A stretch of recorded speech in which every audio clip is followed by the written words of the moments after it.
Bago pa sumikat ang araw, nanggigigil pa ang hamog sa mga palay at malamlampang nag-aagaw sa dilimang langit, naglakad na ang dalawang anino sa gilid ng niyugan, sina Mando at Amado. Magkapatid silang anak ni Lacan sa Pit, dating bantog na bantay lalawigan na nanumpang ipagtatanggol ang mga baryo laban sa mga kinatatakutang nilalang ng gabi. Sa kamay ni Mando kumikislap ang kalawanging bolo na animoy laging bagong hasa, at sa dibdib niya ay nakasabit ang kwintas na may bilog na bato, may ukit ng bituin at araw. Si Amado na may pasan ang bayong ng mga ugat, tuyong dahon at mga pinagpiging sangkap, bawang, asin, luya at mga hilot na hindi ipinapakita kahit kanino.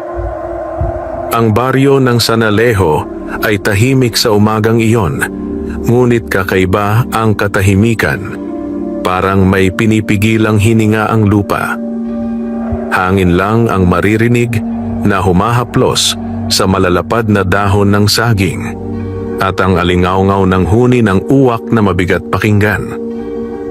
Nakasalubong nila ang isang matandang babae, si Aling Palay, nakaalalay sa tungkod at nanlalaki ang mata sa pangungusap na hindi pa sinasabi. Mga hiho, garalgal na wika ni Aling Palay, pinupuga ang kaba sa dibdib. Kagabi, narinig na naman namin yung pagaspas sa may tabing ilog. Iyon na yon. Iyon na naman yon. Sumulyap si Mando sa kapatid. Sa pagitan nila, hindi lagi kailangan ng salita. Sapat na ang kislap ng mata, ang pagtango, ang pagputol ng hakbang. May iniwang bakas? Tanong ni Mando, boses na parang kalabog ng lumang kampana. Nakakita raw si Teryong pastol ng inakalang aso, malaki, maitim at naglalaway, pero nang lapitan, nag-anyong tao at biglang naglaho. Sa kubo ni Neneng dumaan bago tuluyang mawala. Si Neneng, buntis. Pinisil ni Amado ang sintas ng bayong, bahagyang sumikip ang hawak. May pananggalang ba sila? Yung lumang krus lang na kawayan at nakasabit na bawang. Gayak lang kumbaga, pangpalubag loob humikbi si Aling Palay. Matunog na naman ang usapan. Nababalik ang gabing kinuha ang panganay ni Doro. Walang patak ng dugo, walang bakas ng away. Puro luha lang at himutok. Sa katahimikan, pagkatapos, tila narinig ni Mando ang mga alon ng nakaraan. Bata pa sila noon, nang unang magliyab sa apoy ang tadhana ng kanilang pamilya. Si Lacan Sapit, ang ama nila, ay binalitang naglaho sa pangangalaga ng sanggol na inangkin ng kadiliman. Iyon ang gabing unang umiyak ng ubos lakas si Amado at unang nagpinid ang panga ni Mando. Simula noon, hinabi sa dugo nila ang panunugis. Kay Mando ang bakal, sa puso niya ay ang huwisyo ng anting-anting. Kay Amado ang lunas at ugnay sa aninong hindi nakikita, ang himig ng mga damo, dasal ng mga ninuno at lihim ng bituin. Aling Palay, mahinahong sabi ni Amado, babalikan namin ang kubo ni Neneng mamaya palubog ng araw. Sa ngayon, pakisabihan po ang matatanda. Huwag hayaang masolo ang buntis sa loob ng bahay. Maglagay ng asin sa bintana at sa pinto. Huwag tipirin. At kung may santo kayong luma, ilabas ninyo. Hindi dahil sa sumpa, kundi sa lakas ng loob na ibinibigay nito. Tandaan ninyo, dagdag ni Mando, dumukot ng maliit na supot na yari sa abaka at ibinigay sa matanda. Iwisik ito sa may pasimano. Durog na itim na paminta at pinulbos na amorseko. Hindi panakot. Pampahina ng tapang ng masama. Salamat mga hiho. Nagkibit ang balikat ni Aling Palay. Diyos na ang bahala sa inyo. Nagpatuloy ang magkapatid sa paglakad. Tinahak ang mabatong daan patungong pagitan ng niyugan at kakahuyan. Sa gilid ng landas, natipon ng mga buntot pusa at makikitid na bulaklak ng makahiya, dumudungaw at nanginginig kapag daanan. Sa tuwing maglalakad sila sa ganitong umaga, alangani si Mando, kung kapayapaan ba o paninindak ang dala ng tanawin. Si Amado naman ay laging tumitigil para pakinggan ang mga kuliglig, hinahagilap kung may pasaring na hindi maririnig ng karaniwang tainga. May amoy, bulong ni Amado, tinikman ng hangin, maasim na kulob, haluang pawis at putik, hindi sa tao. May iniiwan silang ganito kapag malapit, wika ni Mando. Itinaas ang bolong parang kumukuha ng sinag mula sa namumuong araw. Pero hindi pa sila mangangahas sa liwanag, titiempuhan nila ang kiliti ng dilim. Huminto sila sa pilapil ng palayan. Sa kabila naroon ang isang puno ng balete, matanda pa sa kwento ng matatanda. Ang mga ugat nito ay parang kumpol ng mga kamay na kumakapit sa lupa. Inilapag ni Amado ang bayong. Dahan-dahan niyang binuksan at inilabas ang maliit na kahong-kahoy na may ukit ng ulap at ulan. Mula roon ay kinuha niya ang 40 piraso ng papel na kinalaman ng mga lumang orasyon. Hindi binabanggit kundi isinusulat sa tiktik ng mga guhit at tuldok. Hinayos niya ito sa 4 na sulok ng anino ng balete. Lalagyan natin ng bantay, paliwanag niya. Hindi para ipitin ang nilalang, kundi para malaman kung lumapit. Ang hangin ang unang magbibigay ng balita. Kailangan ko rin ng tatak, sabat ni Mando. Inilabas ang pinatigas na panyo na pinadusdos sa langis ng niyog, hinaluan ng abo ng santol at itinapal sa braso niya. Sa balat na dati mapusyaw, tumambad ang mga guhit, buwan, araw, krus, at mga lihim na letrang ipinabaon ni Lakansapit sa kanila noon, sa pagsisikap na gawing kuta ng loob ang kanilang katawan. Naalala mo pa ba ang gabing iyon? Tanong ni Amado, mahinahon. Ang hindi ko malimutan, tugon ni Mando, ay ang tinig ni tatay, huwag kayong lumaban para lang manalo, lumaban kayo para hindi na sumunod ang susunod na gabi. Tumingin siya sa kapatid. At isa pa, ang mata ng maraming taong takot. Ayokong makita iyon muli kay nanay, kay Aling Palay o kahit kanino. Napatingin si Amado sa kalangitan. Lumalago ang liwanag, ngunit tila mas lumalalim ang anino sa paanan ng balete. Napansin niya ang isang bagay sa damuhan, piraso ng balat na parang sa hayop, tuyo at tila pinagpunitan. Pinulot niya ito, sinipat, saka inamoy. Mabilis ang tibok ng puso niya. Mando, tawag niya, hukluban ang amoy ng balat. Pinalitan, paglilihis, biglang singit ni Mando. Kaya hindi ito karaniwang gumagala, marunong, baka may naguutos. Umindayog ang isang mahina ngunit matalim na hangin. May kumaskas sa itaas, hindi dahon kundi kung anumang pakpak. Tumingala si Mando at kakabig pa lang ng bolo nang kumaluskos ang mga ungoy sa itaas.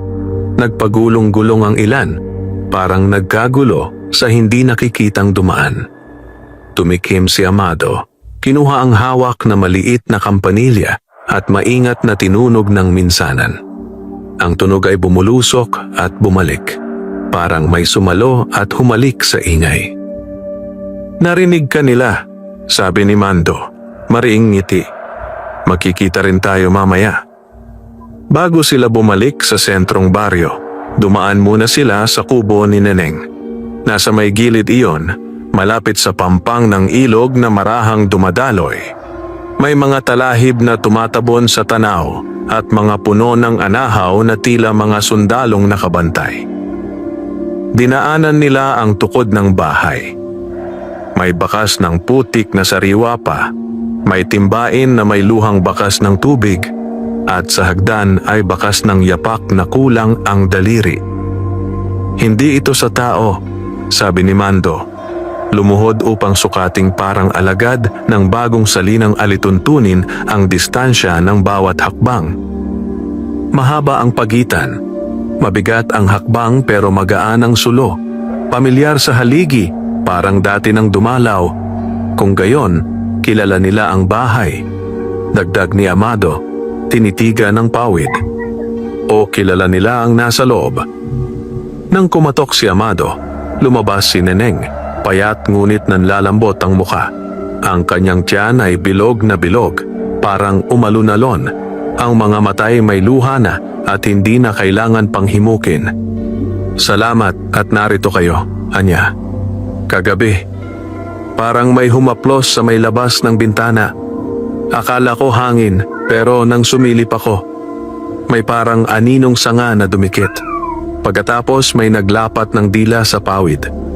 Narinig ko. Hindi ko kaya ang tunog na iyon. Hindi dila ng aso, hindi tao.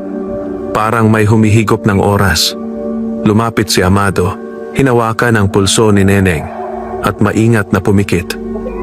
Matibay ang tibok mo, Neneng. Ang bata sa tiyan mo'y malusog. Tumukot siya ng maliit na botelya na may langis ng niyog na may halong kakawate. Ipahid mo ito sa pusod at sa likod bago matulog. Ito'y pampalakas, hindi panangga. Ang panangga ay ito.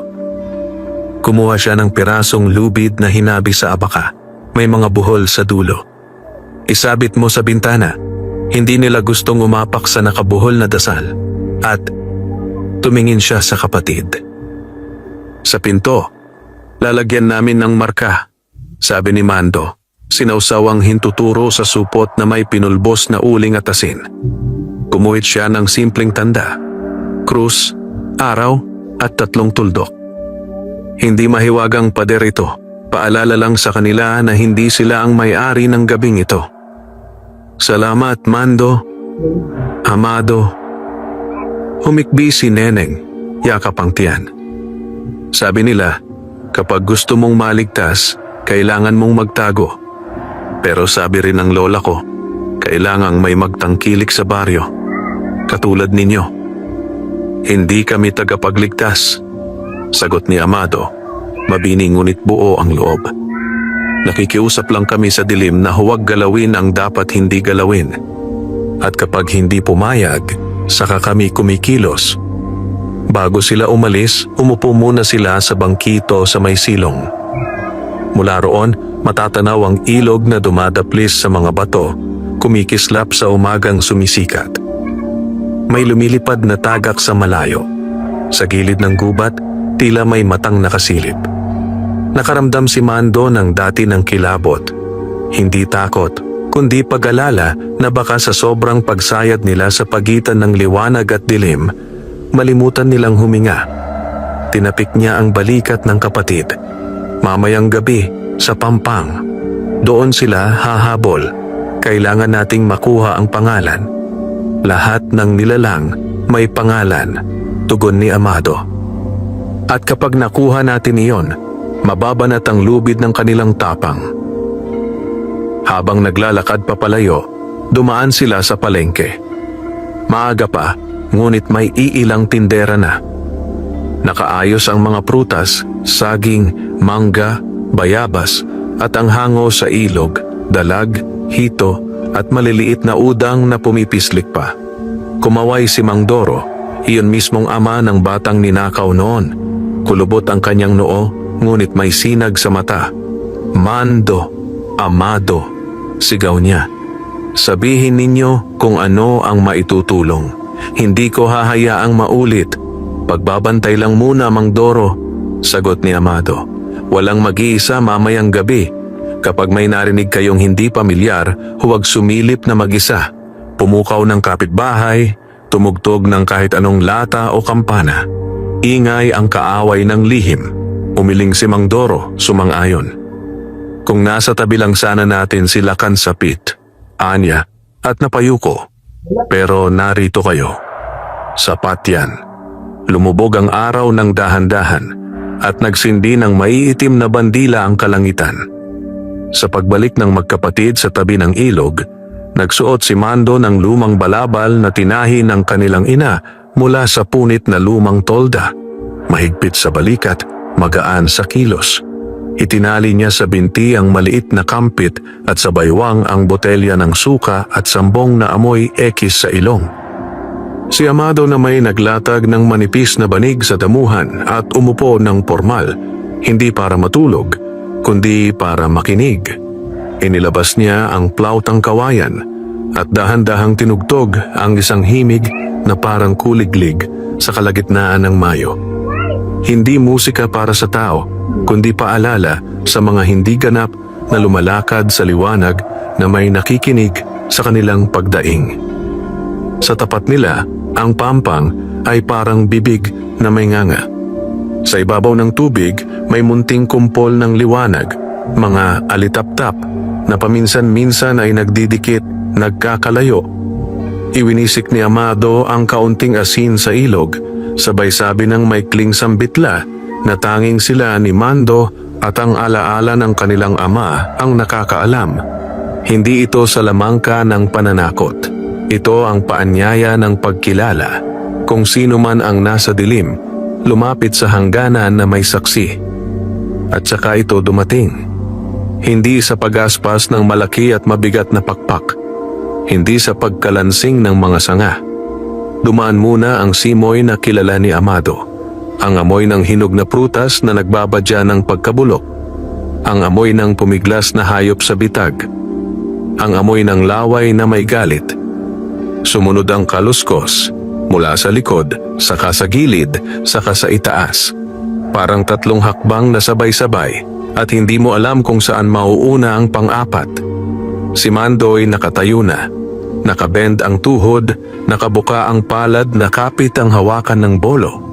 Si Amado, tumigil sa pagtugtog, dahan-dahang dinikit ang plauta sa lupa na parang inuugit ang hangin. Alam kong naririnig mo kami. Wika ni Amado sa gabi, hindi sumisigaw, gaya ng kausap ang hindi dapat gisingin. Hindi kami ang kaaway mo kung iiwan mong payapa ang may karapatan sa gabing ito. Sumagot ang dilim, hindi salita, kundi tawa. Nagsimulang kumulog ang kawayan sa pampang, sa malayo unang dumaing ang isang tuko. Sumagot ang isa pa, parang may ibinubuntong hininga ang mga puno. Doon ipinanganak ang hugis. Sa isang pagitan ng anino at liwanag, sa dulo ng pilapil, may dalawang matang kumikislap. Hindi pula, hindi dilaw, kundi parang bagong tumubo na damong lason. Lunti na may tanglaw. Bumuka ang bibig, bahagyang humaba ang dila. Matigas ang balikat, lumapad ang likod. Ang kamay, na parang hindi pa buo, ay may kuko na tila pinahaba sa kapritsyo ng gabi. Mas mabuti kung magpapakilala ka, sabi ni Mando. Mababa ang tono. Hindi lahat ng gabi pag-aari mo. Isang ungol ang sagot, ngunit hindi ungol ng hayop. Ito'y pagod na halakhak, matanda, panlalaki, may luha ng paghihiganti. Hindi ako nag-iisa, aninong tinig, dumudulas sa pagitan ng mga sanga. Hindi ninyo alam. Muli ang tawa. Hindi ninyo alam ang pangalan ko, kaya hindi ninyo ako kayang itali. Kailangan ba namin ng pangalan para ipagtanggol ang amin? Balik ni Mando, tumingkad ang mata. Itinaas niya ang bolong kumislap sa manipis na buwan. O sapat na ang tatak ng liwanag? Pangalan, mahinang ulit ni Amado sa sarili, sinisipat ang mga patak ng hamog sa damo. Napansin niya ang bakas, maliit na singit ng yapak sa putik, at sa bawat hakbang ay naiwan ang tuldok parang titik. Lumuhod siya, inalo ang mga bakas sa daliri. Mando, tingnan mo ito. Parang sinusulat niya ang kaniyang dash-dash. Hindi niya natapos. Mula sa itaas, may biglang bumulusok. Hindi nakita, hindi na aninag, kundi naramdaman. Itinulak ni Mando ang kapatid. At sa sandaling iyon, may matalas na kuko ang dumaan sa kinatatayuan ni Amado kanina. Piniraso ang hangin at tumama sa damo. Nag-iwan ng mabangong lamat. Tumigil ang pag-ungol, humalinhaw ang katahimikan. Naramdaman nila ang pag-ikot ng nilalang sa paligid, hindi lumalayo, kundi sumusubok ng lakas. Bakit ka nagtatago kung matapang ka? Sigaw ni Mando ngayon, sapagkat minsan kailangan talagang sindakin ang sindak. Lumapit ka sa tubig malinaw ang muka. Ang muka, mahinang ulit ng tinig, ay matagal nang ninakaw sa akin. Sandaling natigilan ang magkapatid. May sugat sa salita. May pighating hindi gawa-gawa. Tinangka ni Amado ang pag-usisa, Ngunit bago pa niya mabuo ang tanong, may kumislap sa gilid ng ilog, parang kamay na may hawak na basang telang itim. Tumalbog ang mga alitap-tap at ang hangin ay biglang nagbago mula sa maasim na kulob tungo sa simoy na singaw ng batang kakasilang. Bumigat ang dibdib ni Amado. "Mando," pabulong niyang sabi, "may amoy ng sanggol sa hangin." Ibig sabihin, nasa paligid ang pinag-aasam niya. Kung ganoon, mariin na sabi ni Mando, dito siya hahabol. Inilabas ni Amado ang maliit na garapon na may panabong na langis. Sa tuktok nito, may piraso ng hiblang kinuha niya kaninang umaga sa damo. Ang balat na sinabing pinalitan. Dahan-dahan, ipinatak niya ang ilang butil sa damo at hinipan, parang nagtatali ng buhaghag na sinulid. "Kung may pangalan ka," wika ni Amado sa hangin, "ipakita mo ang unang titik." Parang narinig ng gabi ang hamon. Umusad ang anino at sa mismong dalampasigan sumulpot ang kamay na may mahahabang kuko at isinulat sa putik ang isang guhit, paikot, tapos tuwid, tapos tuldok. Si Mando'y humakbang, ngunit pinigilan siya ni Amado, nakatingin sa hugis na nabuo, tila letrang O na may tilarong guhit. "O, bulong ni Amado. "O? Obra?" kantiyaw ni Mando. "Oro? O langgapo?" Ngunit hindi siya nakatawa. Humigpit ang hawak niya sa bolo. "Orencio," biglang sambit ng tinig at sumabay ang hagikik. "Tawagin ninyo akong Orencio. Nagbalik ako para sa anak na ninakaw ninyo sa akin, na pasulya pang magkapatid sa isa't isa." May pagtataka at pagkabigla. "Kanino mong sinasabi ang ninakaw?" Masinop na tanong ni Amado. "Bakit ka nagbabalik sa gabi-gabi ng buntis?" "Kasi," sagot ng tinig, lumapit ang anino, sumasalok ng liwanag ng buwan. "Ang anak ko'y kinuha ng mga taong nagkunwaring tagapagtanggol. Tinahi nila sa liwanag ang aking anino at itinapon ang pangalan ko sa ilog, humagalpak ng tawa." "Sino sila?" "Mga nagngangalang Sapit, ang inyong ama." Saglit na parang nasakal ang hangin. Ang mga kuliglig ay tumigil, ang ilog ay tila nagtimpi. Tumayo si Amado, hinanap ang titig ng hindi niya nakikita. "Hindi namin alam ang iyong kwento, Orencio," aniya. "Pero hindi kinukuha ng aming ama ang hindi sa kanya. Sabihin mo ang buong katotohanan, gabi pa," wika ng anino. "Marami pang gabi."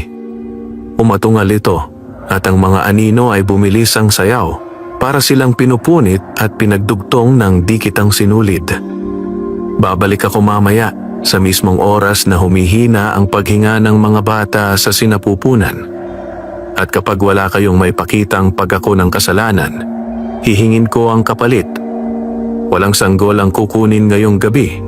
Madiing wika ni Mando, isang hakbang pasulong. Ang dila ng bolo ay tila nagsasabing, "Hindi ka lulusot.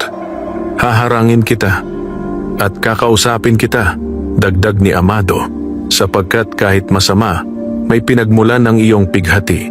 Ngunit hindi ka pwedeng sumalakay dito." Humupa ang tunog. Ang anino ay dahan-dahang umurong, parang alon sa pampang na nahihiya sa buwan. Nang tuluyang tumahimik, pareho silang hindi agad nakahinga. Naroon pa rin ang panginginig sa damo, ang bakas ng kuko sa lupa, at ang hugis ng letrang iniwan sa putik, bilog na may guhit. "Orencio," ulit ni Mando, parang tinitikman ng pait. "At si tatay, huwag muna tayong humusga," wika ni Amado, marahang pinunasan ng marka at inipon sa palad ang putik. "Pero kailangan natin ang kwento ng matatanda. Ang buhay ni tatay ay hindi isang pahina lang. Nangangahulugan ito na hindi natin kalaban lang ang isang gutom." Sabi ni Mando, iginala ang paningin sa paligid. "Kalaban natin ang isang sugat na hindi pa natatahi." Tumayo si Amado, pinulot ang plauta, at dahan-dahang tumugtog muli. Ngayon ay himig na katulad ng panalangin ng tubig sa tuwing sumasagi ito sa bato. Tumingin siya sa kapatid. Bukas ng umaga, pupunta tayo kay Aling Basi, ang matandang nakasaksi sa huling laban ni tatay sa tabing ilog. Baka naroon ang piraso ng katwiran. Ngayong gabi, tugon ni Mando, hindi ako aalis sa paligid ng kubo ni Neneng. Itinaas niya ang bolo, tumingin sa buwan. At kung babalik si Orencio, haharap siya hindi lamang sa bakal, kundi sa liwanag ng pangalan na pilit niyang ibinaon. Sa malayo, tumahol ang aso. 1 beses, 2 beses, 3 beses, gaya ng nakagisnang hudyat ng baryo kapag may hindi pamilyar sa paligid. Sumagot ang mga kampana mula sa kapilya. Malumanay, hindi nagmamadali, ngunit malalim ang pahiwatig. Ang gabi tila huminga muli, subalit hindi pa tapos ang kakaykay nito sa lihim. At doon, sa pagitan ng aninong naglalakad at liwanag na unti-unting umuusbong sa gilid ng daigdig, tumayo ang magkapatid, ang antingero at ang albularyo, handa sa laban, handa rin sa pakikinig. Sapagkat alam nilang ang tunay na panunugis ay hindi lamang pamalo at pamana. Ito'y paghabi ng kwento sa pagitan ng poot at awa, ng hiwa ng bolo at haplos ng lunas, at ng mga pangalang dapat muling ipanganak para matahimik ang gabi. Mabilis sumikat ang araw kinaumagahan, tila minamadali ang pagalis ng dilim na nagbabadya ng panganib kagabi. Ngunit sa loob ng baryo, hindi ganoon kabilis mawala ang hilakbot at mga tanong na iniwan ng nagpakilalang nilalang. Si Orencio, isang pangalang ngayon ay parang sumpang bumulabog sa katahimikan ng San Alejo. Magkatuwang na naglakad sina Mando at Amado papunta sa tahanan ni Aling Basi, ang pinakamatandang nakakaalala pa sa mga nakaraan bago pa sila ipinanganak. Siya ang tinaguriang bantay alaala ng San Alejo, sapagkat hindi lamang siya tagakwento ng kababalaghan, isa siyang saksi. Habang naglalakad sila, pansin ni Amado ang tahimik na bulungan sa palengke. May maagang nagtitinda ng gulay, ngunit imbes na pangkaraniwang tawaran at tawanan, ang maririnig ay pabulong na usapan. May nakita raw kagabi sa may ilog. Buntis na si Neneng, baka siya ang puntirya. Babalik daw ngayong gabi ang nilalang. Narinig iyon ni Mando at Amado, ngunit hindi sila tumigil. Alam nilang anumang paliwanag ang ibigay nila sa takot na kinakalat ng bulong-bulungan ay hindi sapat. Kailangan nila ng katotohanan, hindi haka-haka. Nasa pinakadulong bahagi ng baryo ang bahay ni Aling Basi, malapit sa kakahuyan at sa daang patungo sa liblib na sapa. Lumang-luma ang kubo. Ang bubong ay halos natabunan na ng lumot at gumamela. May nakasabit na pinatuyong halamang gamot sa bintana at sa pintuan ay may maliit na kampanilyang gawa sa kabibe. Pagkatok ni Amado, kusa itong nagkumpas. Hindi dahil sa hangin, kundi dahil tila may puwersang espiritual na kumikilala sa kanilang pagdating. Pasok, mahina ngunit klarong boses mula sa loob. Pagpasok nila, tumambad ang mahabang estante ng mga bote, tuyong dahon, lumang aklat na yari sa balat ng punong kahoy, at mga larawan ng mga taong hindi nila kilala. Nakaupo sa banig si Aling Basi, puting-puti ang buhok, kulubot ang pisngi, ngunit maliwanag ang mata. Matalas, parang kayang tumingin hindi lamang sa ngayon, kundi pati sa kahapon. Narinig ko ang himig mo kagabi, Amado, bungad ni Aling Basi. Hindi lahat ng naghihiganti ay kaaway, ngunit hindi rin lahat ng may sugat ay dapat kaawaan. Nagkatinginan ang magkapatid. Hindi pa nila sinasabi ang pakay, ngunit tila alam na ng matanda. Maupo kayo, anyaya ni Aling Basi, sabay abot ng salabat para sa kanila. May kailangan kayong malaman, lalo na tungkol sa inyong ama. Ang inyong ama, panimula ni Aling Basi, dahan-dahang humigop ng salabat. Hindi basta tagapagligtas, siya ay bantay ng hangganan ng liwanag at dilim. May sinumpaang tungkulin ang mga sapit, ang bantayan ng mga sanggol na may tanda ng liwanag. Tanda ng liwanag? Ulit ni Amado, nakakunot noo. Tumango si Aling Basi. Tuwing may ipinapanganak na sanggol na may kakaibang marka sa balat, hugis, buwan, araw o bituin, nagiging puntirya sila ng madidilim na nilalang. Bakit? Sapagkat sila ang nagiging gabay ng liwanag para sa susunod na panahon. At ang inyong ama, siya ang itinakdang tagabantay nila. Napapitlag si Mando. Ibig sabihin, ang anak ni Orencio may tanda, pagpapatuloy ng matanda. At oo, pinuntirya ng iyong ama, ngunit hindi upang kunin, kundi upang iligtas. Pero bakit galit si Orencio? Tanong ni Amado. Sinabi niyang ninakaw ang anak niya. Huminga ng malalim si Aling Basi, parang pinipiling maingat ang bawat salitang bibitiwan. Hindi ninyo alam ang buong kwento. Si Orencio, hindi dati halimaw. Isa siyang tao, isang mangingisda na mapagmahal sa kanyang asawa at sa sanggol na ipinagbubuntis nito. Ngunit isang gabi, sumalakay ang grupong wakwak sa kanilang tahanan. Hinablot nila ang sanggol sa tiyan ng asawa niya na halos manganak pa lang para maging alay sa itim na ritual.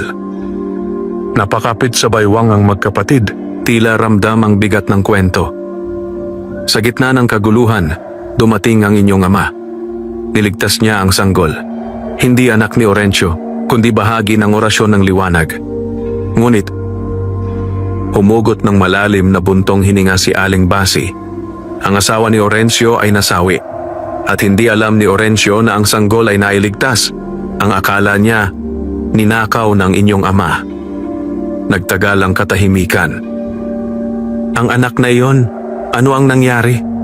Tanong ni Amado, halos pabulong. Tumitig si Aling Basi kay Amado. Mahaba, masusi, tila may isinasalin na sikreto sa kanyang kaluluwa. Amado, anak ng liwanag na iyon, ay hindi swerteng nabuhay ng matagal, sapagkat may sumpa ang kagat ng wakwak sa tiyan ng ina. Ngunit may iniwang mensahe ang sanggol at dala iyon ng inyong ama hanggang sa huli. Bahagyang nanginginig ang boses ni Aling Basi nang sabihin, Orencio ay ninakawan ng pag-asa, ng asawa at ng katotohanan, kaya nabalot ng matinding poot. Kaya siya naging nilalang ng dilim. Hindi siya isinilang na halimaw, ginawa siya ng dalamhati. Napayuko si Mando. Kung ganoon, ang kalaban nila ay hindi lamang halimaw, kundi isang ama na naghahanap ng kasagutan. Kung ganoon, madin na sabi ni Mando, mas lalo natin siyang dapat harapin, hindi lamang para pigilan, kundi malaman ang totoo. Kung gusto ninyo siyang huminto, sabi ni Aling Basi, tumayo at may kinuha sa baul. Kailangan ninyo ang dalawang bagay, katotohanan at katarungan. Ang isa ay para sa puso niya. Ang isa ay para sa mga inosenteng ina. Kinuha niya ang isang lumang tela na may borda. Dala ng sigarilyong pagod, tila may sigaw na nakatahi sa hibla. Ito ang pinagtabingan ng sanggol noong iniligtas ng inyong ama. Tandaan ninyo ang amoy at init nito, sapagkat ito ang tanging bagay na makakapagpaalala kay Orencio ng pagkatao niya. Umabot si Amado at marahang tinanggap iyon. Ano ang dapat naming gawin ngayon, Aling Basi? Tanong niya. Bago lumubog ang araw, sagot ng matanda, pumunta kayo sa dating kubo ng pamilya ni Orencio. Nasa may gilid iyon ng latian. Doon ninyo maririnig ang kwento mula sa mismong ugat ng nangyari. Ngunit mag-ingat kayo, may tanod na dilim doon at baka hindi kayo ang unang sasalubungin. Lumapit si Aling Basi kay Mando at hinawakan ang anting-anting sa dibdib nito. Huwag mong hayaan na ang galit ang maghari sa iyong pakikipaglaban, Mando. Ang anting-anting mo ay lumalakas kapag ang ipinaglalaban mo ay buhay, hindi paghihiganti. Tumingin naman siya kay Amado at dinampi ang noo nito. At ikaw, Amado, magiging mabigat ang pasya mo sa mga susunod na gabi, sapagkat minsan, ang paghilom ay hindi lang sa sugat ng katawan, kundi sa sugat ng kaaway. Pag-alis nila, ramdam ng magkapatid na hindi na sila basta mangangaso ng halimaw, kundi humahawak ng kwento ng isang sirang pamilya ng isang amang nauwi sa dilim. Sa may dulo ng daan, huminto si Mando at tumingin sa kakahuyan. Kung tama ang kwento ni Aling Basi, wika niya, may pagkakataon pang pigilan si Orencio na kumuha ng buhay. Pero kung hindi siya makikinig, tinuloy ni Amado ang pangungusap na hindi nasabi. Hindi lang siya ang mawawala, may mabibiktima pa. At sa malayo, mula sa may latian, tila may manipis na tinig na humuni. Hindi tao, hindi hayop, kundi pagdaing ng alaala na gustong ilantad. At magsisimula na ang tunay na paghahanap sa katotohanan. Bandang hapon, bago pa man tuluyang lumubog ang araw, nagpasya ng tumulak sina Mando at Amado patungo sa latian, ang lugar na tinukoy ni Aling Basi. Hindi ito ordinaryong latian. Ayon sa mga kwento ng matatanda, ito ang hangganan ng mga alaala na hindi matahimik, kung saan ang mga pighati at lihim ng nakaraan ay nananatiling buhay. Kung may natitirang bakas ng pamilya ni Orencio, naroon iyon. Habang naglalakad, dahan-dahang lumalambot ang lupa sa ilalim ng kanilang paa. Ang hangin ay nagiging mas malamig at ang mga punong dati puno ng ibon ay tila napipi. Unti-unting pumapalit ang ingay ng palaka at kuliglig, at ang paligid ay nagmistulang palugit ng mundo, parang bawat hakbang ay hinihigop ng nakaraan. Amoy mo? Tanong ni Amado, suminghot ng hangin. Oo, sagot ni Mando. Hindi ito karaniwang amoy ng latian, may halong usok ng nasunog na kawayan. Tama siya. Ang hangin ay parang may dalang abo ng lumang gabi. Ang gabi ng trahedyang nagbago sa kapalaran ni Orencio. Natatanaw na nila ang kubo. Nakalubog ang kalahati ng sahig sa putikan. Nakatungo ang bubong na pawid na tila napagod sa pagtagal. May mga tuyong damong nakapulupot sa poste. Parang mga daliri ng nakaraang naghihigpit ng yakap. Walang taong lumalapit dito. Hindi dahil sa takot, kundi dahil sa isang hindi mapangalanang lungkot na humaharang. Kung may espiritong bantay dito, bulong ni Amado, hindi ito basta masama. Madalas, ang mga lugar na tulad nito ay binabantayan ng mga alaalang puno ng kalungkutan. At ang kalungkutan, minsan mas delikado kaysa galit. Lumapit sila, ngunit bago makaakyat sa baitang, biglang umihip ang hangin. Umangat ang ilang dahon at tumikot sa paligid ni Amado, tila may humahadlang. Ikinumpas niya ang kamay at mahinahong nagdasal. Sa nagbabantay ng tahanang ito, kami dadaan na may paggalang at paghahanap ng katotohanan. Hindi namin nais ang gulo, hangad namin ang liwanag ng nakaraan. Humupa ang hangin. Nakakalusot sila. Sa loob, madilim at mabaho, ngunit hindi nakakasulasok, kundi nakakaawa. May lumang duyan na yari sa sinulid at kawayan, nakasabit pa rin, may kaunting punit. May lumang kumot na kulay krem na may burda ng bulaklak. May nakatiklop na maliit na barot saya ng sanggol, hindi pa nasusuot. Habang pinag-iikot ni Amado ang tingin, parang may malamig na kamay na humaplos sa batok niya. Hindi para manakot, kundi para magpahiwatig ng presensya. Si Mando naman ay dumukot ng posporo at nagsindi ng maliit na kandilang gamit niya sa tuwing nag-iimbestiga ng mga lugar na may alaala. Ilaw ng katotohanan, tawag dito ng kanyang ama. Pagsindi ng kandila, biglang pumintig ang hangin. May bahagyang pag-uga sa duyan. Mahinang-mahina, ngunit malinaw na hindi gawa ng hangin. May nananatili dito, sabi ni Mando.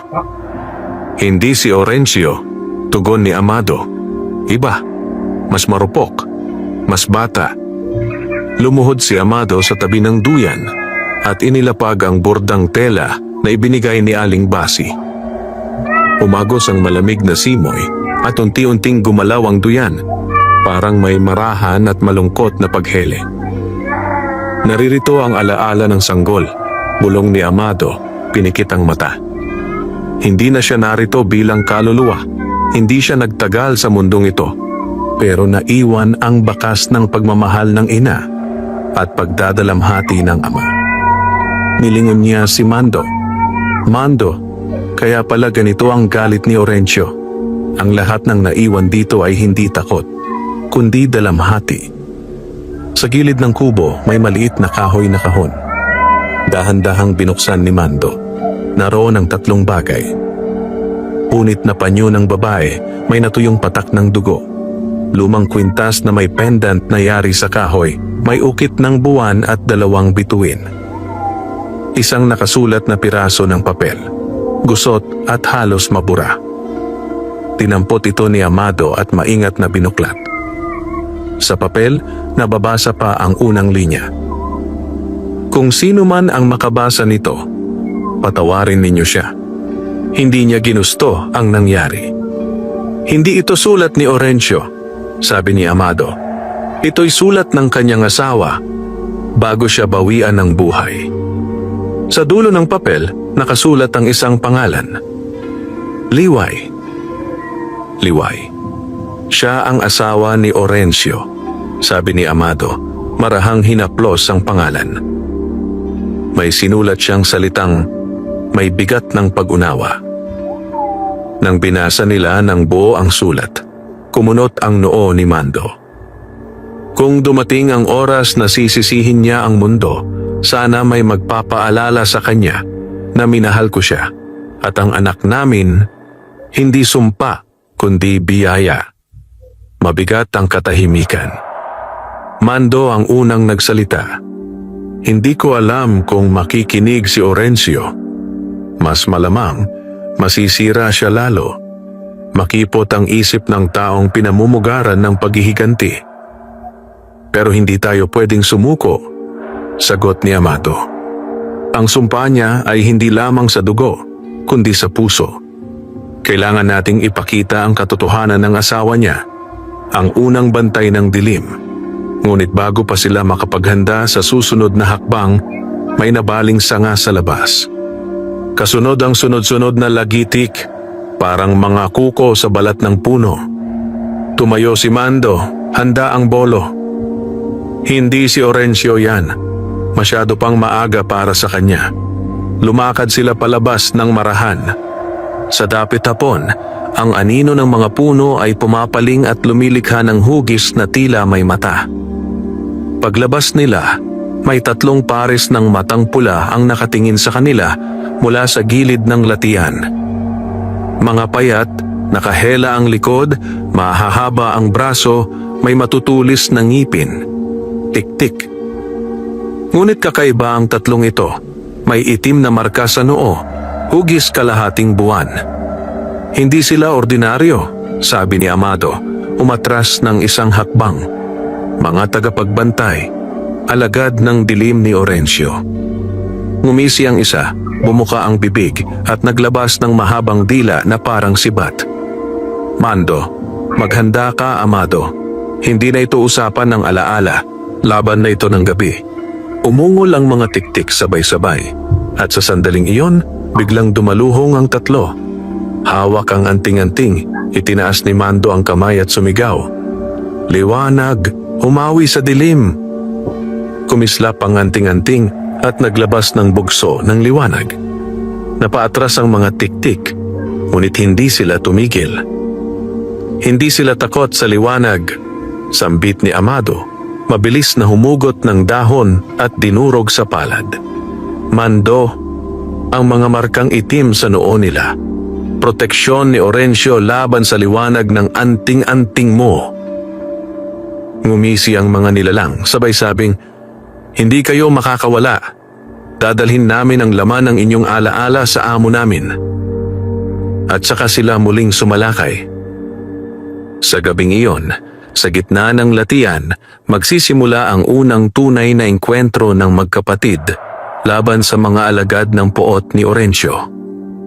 Mabilis ang galaw ng tatlong tiktik, parang kidlat na may matang laging gutom. Sa loob ng latian kung saan mabigat ang hangin at naninikit ang putik sa paa, hindi madali ang paggalaw, ngunit sanay si Mando sa laban sa ganitong lugar. Si Amado naman ay kailangan ng tiempo sapagkat ang kanyang sandata ay hindi lakas, kundi talino at kaalaman sa sinaunang pangontra. Unang sumalakay ang tiktik na nasa kanan. Tumalon ng mataas, bumuka ang bibig at humaba ang dila na parang patalim na handang tumuhog. Mabilis na umilag si Mando, gumulong sa lupa, sabay isinalubong ang bolo pataas. Tinamaan niya ang dila, naputol ang dulo. Umarka ang halimaw, napaatras at nagngalit ang mga ngipin. "Hindi sila tulad ng karaniwang tiktik," sigaw ni Mando. "Mas mabilis, mas matibay." "Pinalakas sila ng poot ni Orencio," sagot ni Amado. Habang nakikipagpalitan ng atake si Mando, mabilis na kumuha si Amado ng mga halamang gamot mula sa bayong.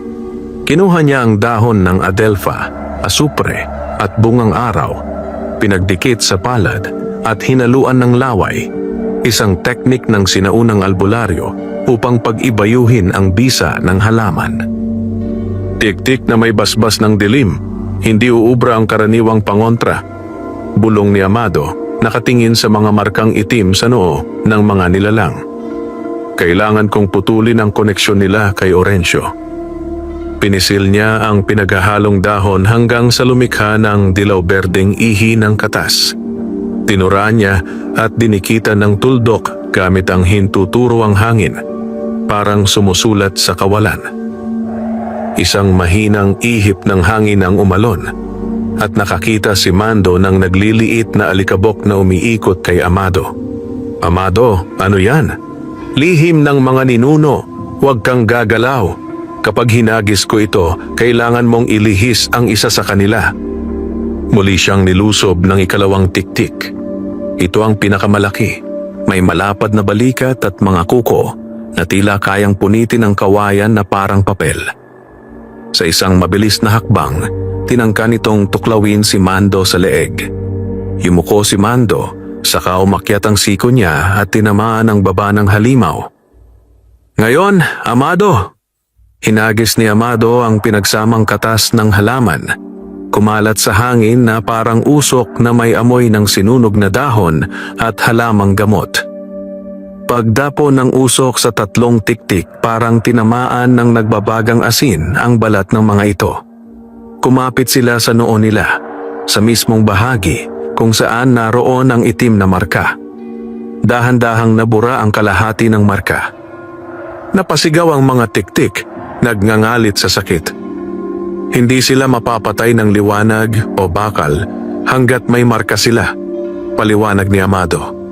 Pero kapag nabura ang tatak ni Orencio, magiging mahina sila. "Yan ang kailangan ko," sagot ni Mando, mariin ang tanong sa mga mata. "Bura mo lang, ako na bahala sa tapos." Muling dumamba ang unang tiktik.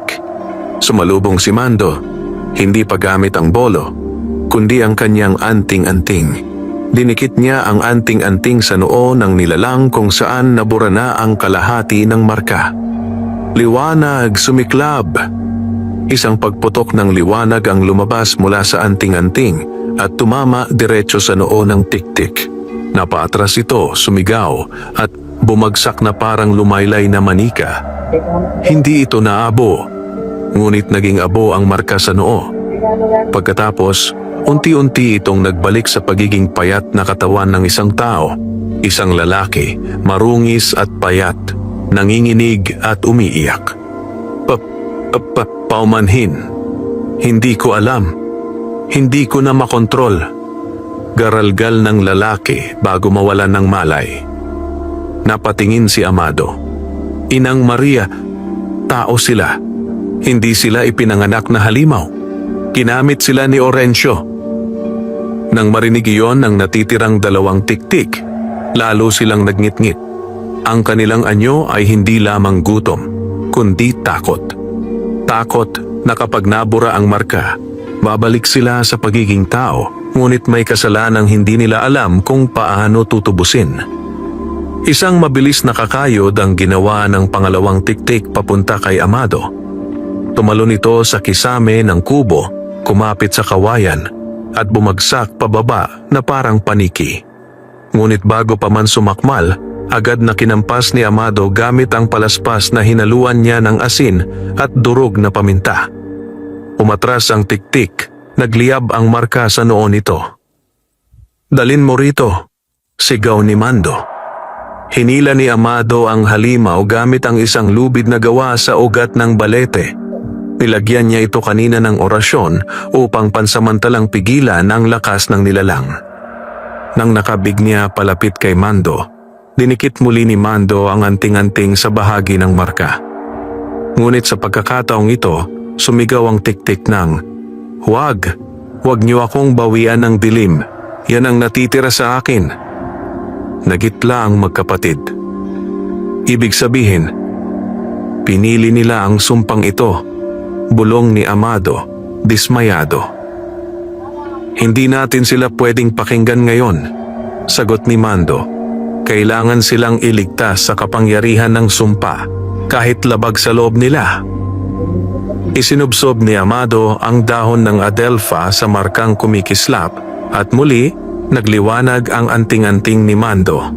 Pumutok ang marka, naglaho, at ang ikalawang tiktik ay bumagsak at muling naging tao. Isang babae naman, payat, may sugat sa braso. Isa na lang ang natitirang tiktik. Ito ang pinakamatigas, ang unang tumalon at tila pinakamatapat sa sumpa ni Orencio. Sa halip na umatras, lalo itong lumaki, nagpalapad ang balikat at ang mga kuko ay humaba ng higit pa sa ordinaryong tiktik. "Itong isa," sabi ni Mando, "hindi basta mabubura, baka mas matindi ang basbas ni Orencio sa kanya." Tumawa ang tiktik, boses ay sabay-sabay, parang 3 tao ang nagsasalita. "Ako ang unang kumagat sa alay ni Orencio. Ako ang unang niyang lingkod. Hindi niyo ako mababawi." Umalingaw-ngaw ang kanyang tawa sa buong latian. Nagpalitan ng tingin ang magkapatid. Hindi ito ordinaryong pag-atake. Ito ay pagsubok ng mismong dilim. At para mailigtas ang huling tiktik, kailangang may isa sa kanilang magpasan ng bahagi ng sumpa kahit pansamantala. At doon magsisimula ang pasya na kayang magbago ng kapalaran ng magkapatid. Nakatayo sa gitna ng latian ang huling tiktik. Mas malaki, mas mabangis, at mas nangingibabaw ang puwersa ng dilim kaysa sa dalawa kanina. Ang mga mata nito ay nag-aapoy na parang nagdurugo, at ang tinig ay hindi iisa. Tila may maraming espiritu na nakakulong sa loob ng kanyang katawan. "Hindi niyo ako maililigtas," sabi nito habang kumakaluskos ang balat niya. Parang may mga pakpak na gustong sumulpot mula sa likod. "Ako ang unang pinagpala ng gabi. Ako ang sasagisag ng paghihiganti ni Orencio." Humigpit ang kapit ni Mando sa kanyang bolo. "Kung ayaw mong bumalik sa pagkatao, kami pa rin ay kikilos. Hindi ka namin hahayaang saktan ang inosente." Ngunit pinigilan siya ni Amado sa balikat. "Mando, hindi uubra ang parehong paraan tulad ng nauna. Ang sumpa sa kanya ay hindi basta marka. Nakaukit na sa kanyang kaluluwa." "Kung ganon," sagot ni Mando, "ano ang kailangan?" Huminga ng malalim si Amado. "May isang sinaunang ritual, pasanin ng sumpa. Kung nais mong alisin ang dilim sa kanila, kailangang may isang handang tanggapin kahit sandali ang puwersa nito para mapahina, at doon ko bubunutin mula sa kanyang ugat." Halos sabay tumigil sa paghinga si Mando. Ibig mong sabihin, matigas na tanong niya, may isa sa atin na kailangang pumasok sa kasumpaan? Tama, tugon ni Amado, may lungkot sa tinig. Hindi ito madaling proseso. Ang tatanggap ay maaaring madungisan ng isipan. Maaari siyang atakihin ng mga alaala at pighati ng nilalang na iyon. Humakbang ang tiktik. Gumapang pababa ang laway nito mula sa gilid ng bibig. Subukan nyo. Gusto kong makita kung hanggang saan kayo tatagal bago kayo kainin ng sarili ninyong takot. Mando, ako ang gagawa. Ako ang kukuha ng sumpa. Nagulat si Amado. Mando, hindi. Ang anting-anting mo ang pinakamatibay na panangga natin. Kapag nadungisan ang isipan mo, mas malakas ang epekto.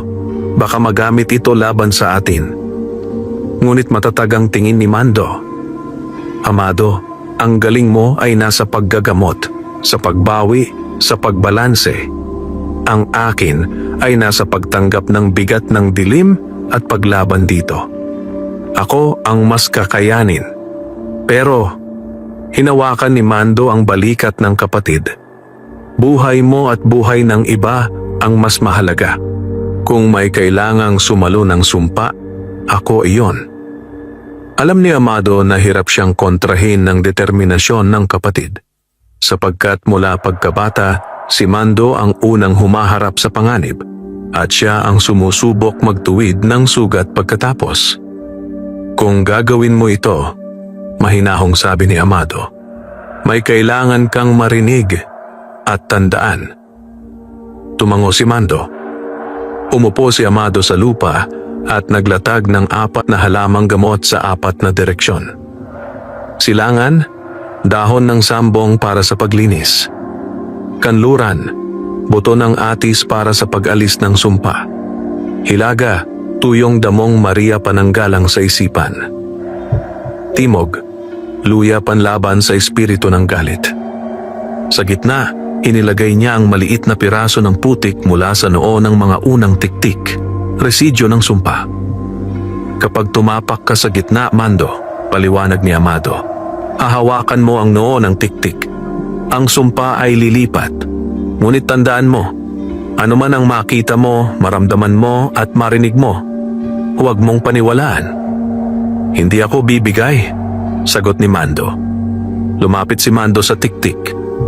Sa kabila ng paglaki ng nilalang, kitang-kita niya ang pag-iral ng isang dating tao sa loob ng mga matang naglalayas sa pagkatao. Sinusubukan mo ba akong kaawaan? Ngisi ng tiktik. Huli na ang lahat para sa'yo. Huwag mong husgahan ang tapang ng may paninindigan, sagot ni Mando. Mas matindi ang tapang ng taong pipiliing iligtas ang isang tulad mo. Walang ililigtas. Wala. Sigaw ng nilalang. At doon nagsimula. Pumasok si Mando sa gitna ng ritual. Inilapat niya ang kamay sa noo ng tiktik. Isang alon ng dilim ang parang sumabog mula sa katawan ng halimaw. Pumasok ito sa katawan ni Mando. Napaatras si Amado nang makita ang kulay ng mga ugat sa braso ni Mando na nagdilim, parang may itim na tinta na kumakalat sa loob ng dugo. Bumagsak sa tuhod si Mando. Mando! Sigaw ni Amado, ngunit hindi niya pwedeng hawakan ang kapatid. Bawal siyang makialam hanggang matapos ang proseso. Sa loob ng isip ni Mando, nagbukas ang isang mundo na hindi kanya. Nakita niya ang isang lalaking umiiyak sa tabi ng duyan, si Orencio bago pa ito maging halimaw. Nakikita niya ang sigaw ng asawa nitong si Liway, ang pagpasok ng wakwak, ang pagdukot sa sanggol, ang apoy, ang dugo, at ang pagdating ng isang lalaking nakabalabal. At doon niya nakita rin ang ama nila, si Lakan sa pit. Ngunit sa alaala ng tiktik, iba ang itsura, parang isang tagapaghatid ng kapahamakan. Mali ito, bulong ni Mando habang sumasakit ang ulo niya. Hindi ito buong katotohanan. Sa labas, nagsimulang kumibot ang katawan ni Mando. Namumuti ang mata niya, parang kinakain ang kanyang kaluluwa. Mando, tandaan mo! Sigaw ni Amado, hawak ang mga halamang gamot. Pinaghalo habang minamadaling ihanda ang panghuling hakbang. Ano man ang makita mo, huwag kang magpasilaw sa galit o awa. Sa loob ng isip ni Mando, may dalawang boses ang naglalaban. Isang boses ng puot, isang boses ng habag, at ang pinakamatindi, isang bulong. Mando, kung hindi mo ako ilalabas, ako ang papalit sa'yo. Kasabay ng malakas na pagsinghap, bumagsak sa lupa ang tiktik, at si Mando ay nakaluhod, hingal, nanginginig. Tapos na ba? Tanong ni Mando na tila pagod na mandirigma. Hindi pa, tugon ni Amado, may hawak na huling sangkap. Ngayon ko ilalabas ang ugat ng sumpa. Piniga ni Amado ang huling halo ng halamang gamot at ipinahid sa noo ng tiktik. Sumigaw ang nilalang at unti-unting nabunot ang natitirang marka. Kumawala ang isang itim na usok mula rito. Sumirit pataas, nagkikisay ang anyo. Balik sa lupa ang sumpa, sigaw ni Amado. Tumama ang usok sa putik ng latian at doon ito nalusaw. Ang katawan ng tiktik ay naging tao. Isang binatilyong halos 16 anyos, payat, nanginginig. Nakatitig ito sa magkapatid na parang ngayon lang nagising matapos ang mahabang bangungot. Anong nangyari? Tanong ng binatilyo, nangingilid ang luha. Ang dilim, ang sigaw. Hindi ko alam kung paano ako napunta ron. 3 silang tao na ang nailigtas mula sa sumpa ni Orencio. Ngunit isang bagay ang hindi sinabi ni Mando. Habang nakaupo, hawak ang sentido. Ramdam niya may bakas ng sumpang nanatili sa kanya. Isang maliit na bahagi lang, ngunit sapat para magbabadya ng panganib. Amado, Mando, kumusta pakiramdam mo? Ngumiti si Mando ng pilit. Hindi ako matatakaw ng dilim. Hindi ako papayag. Ngunit sa kaloob-looban niya may narinig siyang boses na pamilyar. Isang boses ng galit. At ito ang hindi niya sinabi. Hindi ka makakatakas sa alaala ko, Mando. Sa malayo, umalingaw-ngaw ang tinig ni Orencio. Hindi sigaw, kundi malamig na panunumpa. Hindi pa tapos ang gabi. Sa susunod, hindi na lingkod ang kukunin ko, kundi puso. Madaling araw na nang makabalik sina Mando at Amado sa kanilang tahanan. Nakaratay sa banig ang 3 taong nailigtas mula sa sumpa, ang 2 matatanda at ang binatilyong huli nilang nasagip. Inaantabayanan nila ang paggising ng mga ito, habang si Amado ay naghahanda ng tsa at tapal upang alisin ang natitirang bakas ng dilim sa katawan ng mga biktima. Tahimik si Mando habang nakaupo sa may sulok. Nakatingin siya sa kanyang kamay, tila may inaabangan na pagbabago sa balat o ugat. Ngunit wala panlabas. Sa loob, ibang usapan. May mahinang tinig na paulit-ulit na bumubulong, parang nakakulob sa bungo niya. Nalalasahan mo ba ang bigat ng dilim, Mando? Mas madali ang galit kaysa liwanag. Pinilit niyang huwag pansinin, pero ang boses ay parang nakakabit sa tibok ng puso niya. Hoy, tawag ni Amado. Hawak ang isang tasa ng pinaghalong salabat at dahon ng tanglad. Uminom ka muna. Nakaramdam ka ng panghihina pagkatapos ng ritual. Kailangang mapalakas ang dugo mo. Tinanggap ni Mando at ininom, pilit ng ngumiti. Ayos lang ako. Sinipat siya ni Amado ng may pagdududa. Hindi kita tinatanong kung ayos ka, Anya. Tinitiyak kong hindi ka dinadapuan ng kung anong hindi mo sinasabi. Sandaling natahimik si Mando, saka tumingin kay Amado. Ano man ang nakita ko sa loob ng isip ng tiktik, hindi iyon kompleto. May mga alaala na tila ginulo o pinalitan. Alam na namin yan, sagot ni Amado na upo sa tabi niya. Sumpa iyon at ang sumpa, madalas, hindi pinapaalam ang buong katotohanan. Pinipili nito ang bahagi na magpapalalim ng galit. Tumingin si Mando sa kapatid. Amado, Nakita ko si tatay sa mga alaala nila, pero hindi tulad ng kwento ni Aling Basi. Sa alaala ng tiktik, parang si tatay ang nagdala ng kasawian sa pamilya ni Orencio. Hindi siya tagapagsagip, kundi tagapaghatid ng kadiliman. Napatingin si Amado sa sahig, mabigat ang dibdib. Yan ang panganib ng sumpa, Amando. Ginagamit nito ang katotohanan, pero binabaluktot upang maging sandata. Kaya mo narinig ang boses, kasi gusto ka nitong pagdudahan ang sariling dugo. Tumingin si Amado sa mata ng kapatid. May kailangan kang aminin sa akin. May naririnig ka bang boses?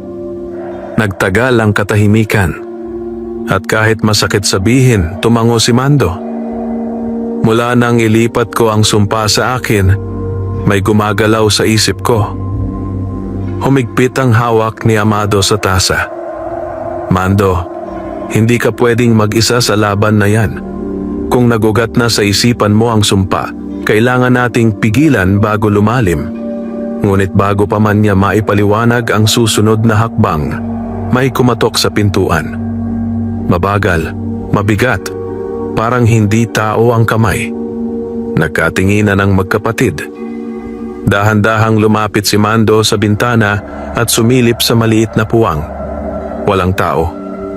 Ngunit sa lupa sa harap ng pintuan, may iniwang isang maliit na patong-patong na kahoy. Hugis duyan at may nakatuhog na pako sa gitna. Si Amado ang unang nakilala kung ano iyon. Laruan ng unggo, bulong niya. Panawagan sa mga sanggol, pahiwatig na may kukuha sa gabi, at may papel na nakapulupot sa pako.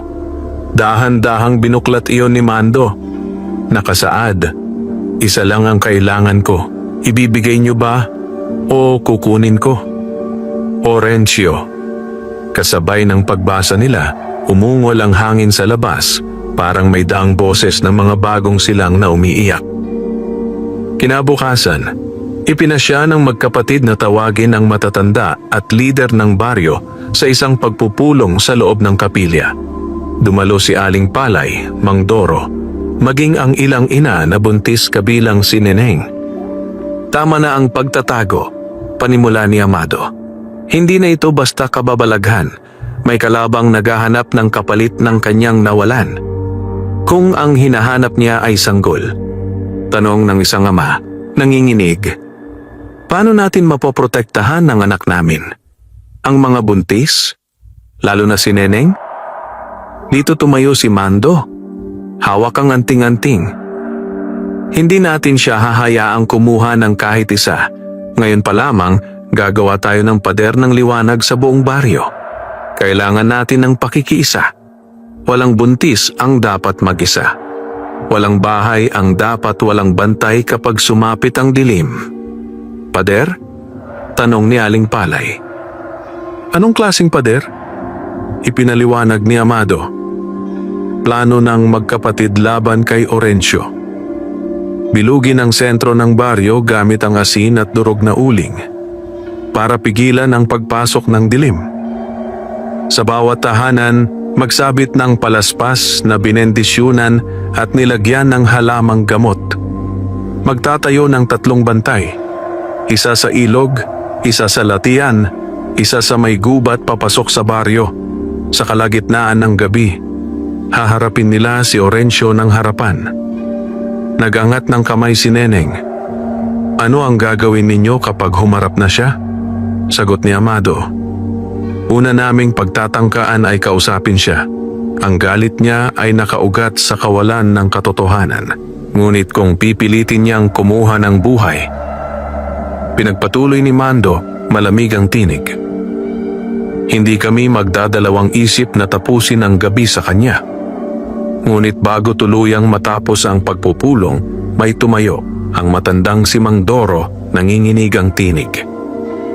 Kung si Orencio ay biktima, paano natin masisigurong tama ang gagawin natin? Paano kung tayo ang maging katulad ng ginawa sa kanya? Tumahimik ang lahat.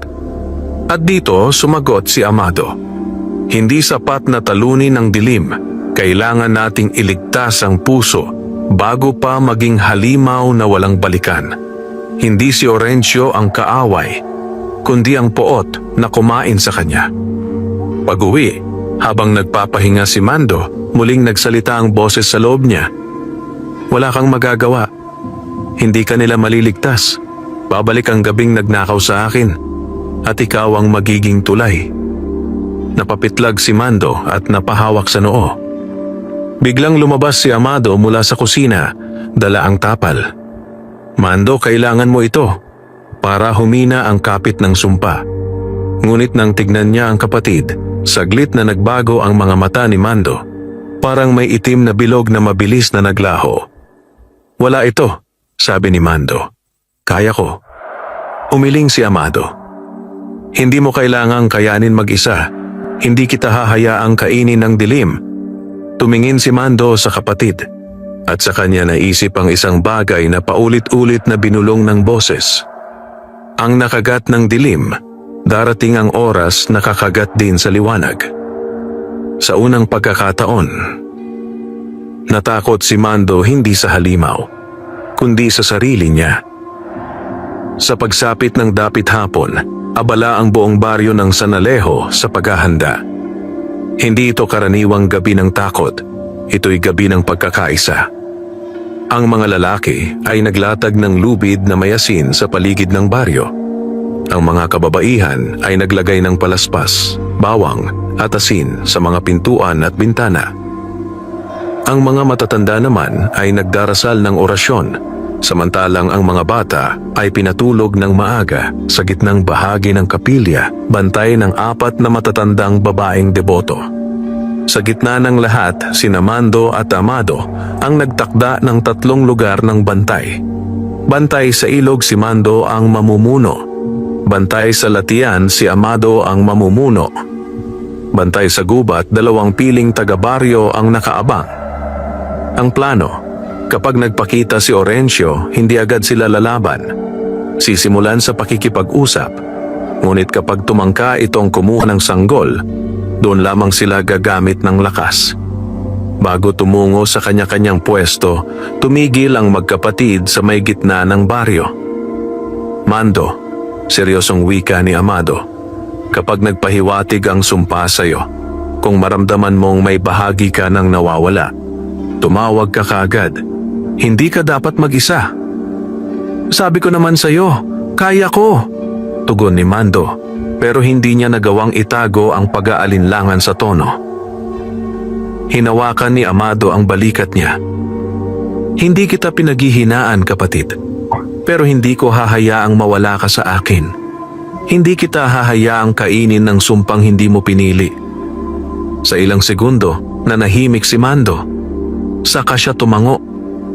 At hindi rin kita iiwan kung anuman ang mangyari.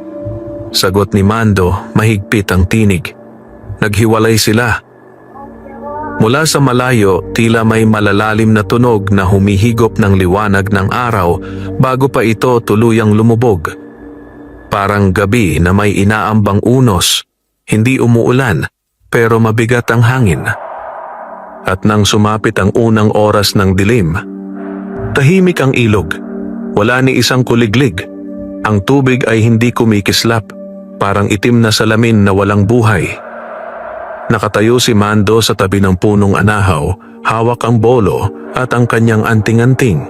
Sa tabi niya, nagliliyab ang 3 kandilang may halo ng langis ng niyog at dahon ng sambong, proteksyon laban sa mga nilalang na dumaraan sa tubig o hangin.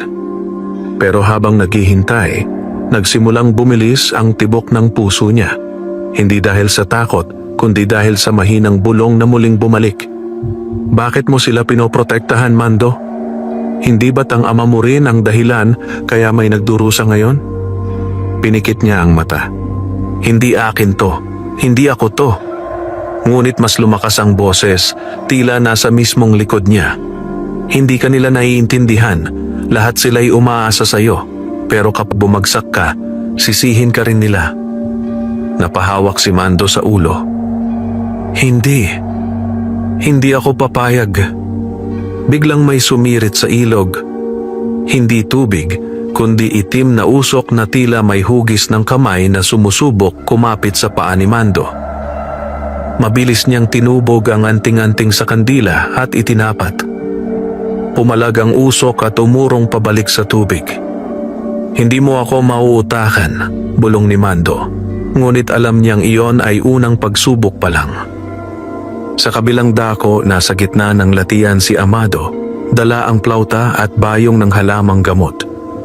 Sa apat na panig niya, nakabaon sa putik ang apat na kahoy na may orasyon, na nagsisilbing bakod laban sa masasamang espiritu na dumaraan sa tubig at lupa. Pinakinggan niya ang hangin.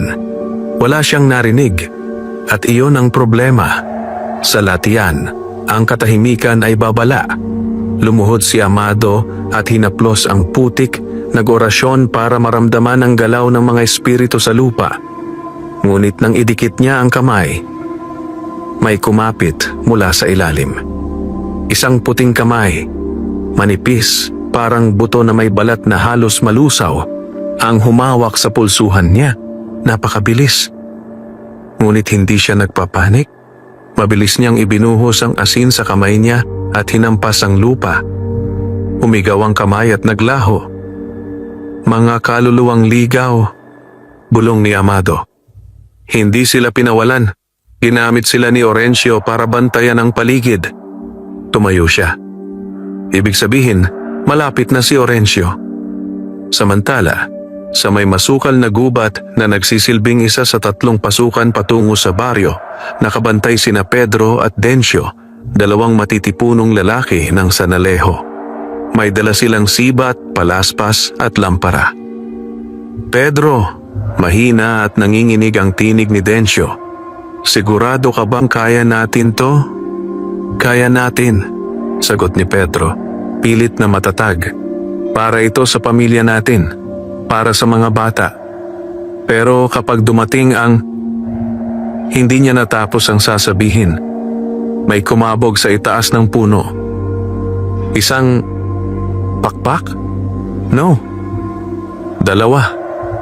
3. Marami. Sabay-sabay silang napatingala. Sa itaas ng punong kahoy may mga matang pula na nagkikislapan. At kasunod, isang tinig na tila nang galing sa bitak ng kawayan. Hindi kami ang kukunin niya. Kayo muna. Nalaglag ang lampara. Nagsimulang gumapang ang dilim pababa mula sa mga sanga. Sa bahay ni Mando at Amado, nagising ang unang nailigtas na tiktik, ang matandang lalaki. Ngunit imbes na tahimik, napaupo ito ng bigla. Nakatitig sa kawalan at sa basag na tinig bumulong. Darating na siya. Tumulo ang dugo mula sa kanyang ilong. At kasunod noon, napunit ang bintana ng bahay ni Mando. Hindi dahil sa halimaw, kundi dahil may 3 bata sa kapilya ang sabay-sabay na umiyak. Iyak ng takot, hindi ng gutom. At doon nila napagtanto, hindi lamang si Orencio ang paparating. May dala siyang kasama at may mas malaking balak kaysa sa pagkuha ng sanggol. Ang sabay-sabay na pag-iyak ng 3 sanggol sa loob ng kapilya ay nagpatindig ng balahibo sa lahat ng naroroon. Hindi karaniwang iyak iyon. May puwersa, may bigat, may kasamang kirot na tila dumadapo sa dibdib ng sinumang makarinig.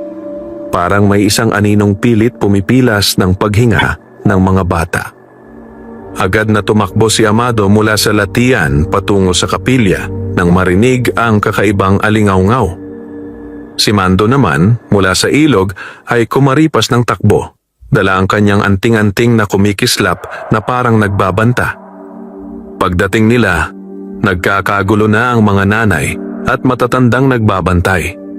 Nakatirik ang mga mata ng 3 sanggol, nanginginig, at ang mga palad ay parang may hinahawakang hindi nakikita. Nag-iisa ba sila kahit isang saglit? Tanong agad ni Amado. Hindi namin sila iniwan. Sagot ng isa sa mga bantay na halos maiyak sa takot. Bigla silang umiyak sabay-sabay na parang may nakita. Lumapit si Amado sa mga sanggol. Ang hangin sa loob ng kapilya ay biglang lumamig. Ramdam niya ang isang presensyang dumaan, hindi dumapo, ngunit parang nagmarka.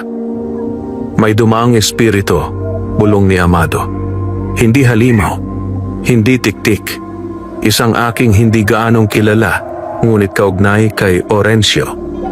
Habang pinahihiga ni Amado ang 3 sanggol at pinapaluwag ang kanilang paghinga gamit ang halamang gamot, lumapit si Mando sa sirang bintana. May bakas ng itim na abo sa kahoy. Kinuha niya ang kaunti at inamoy. Hindi amoy ng nasunog na bagay. Amoy lamig, amoy putok ng gabi, amoy na parang hinango mula sa sahig ng libingan. Hindi ito gawa ng tiktik, sabi ni Mando. Ibang uri ito, parang espiritu ng pangungulila. Tumikim ang matandang babaeng deboto sa likod nila. May kwento ang matatanda, mahinang wika nito. Bago naging halimaw si Orencio, may sumunod sa kanya, isang aninong lumuluha sa tabi ng duyan ng anak niya. Hindi makatahimik, napatingin si Amado. Kaluluwa ng sanggol? Hindi, sagot ng matanda. Hindi nakaligtas ang bata para maging kaluluwa. Isa itong gunita, alaalang may sariling buhay. Nanginginig ang tinig ng babae. Tinatawag ito ng matatanda bilang siyaw ng paslit, ang sigaw ng isang batang hindi nabigyan ng pagkakataong mabuhay. Mando.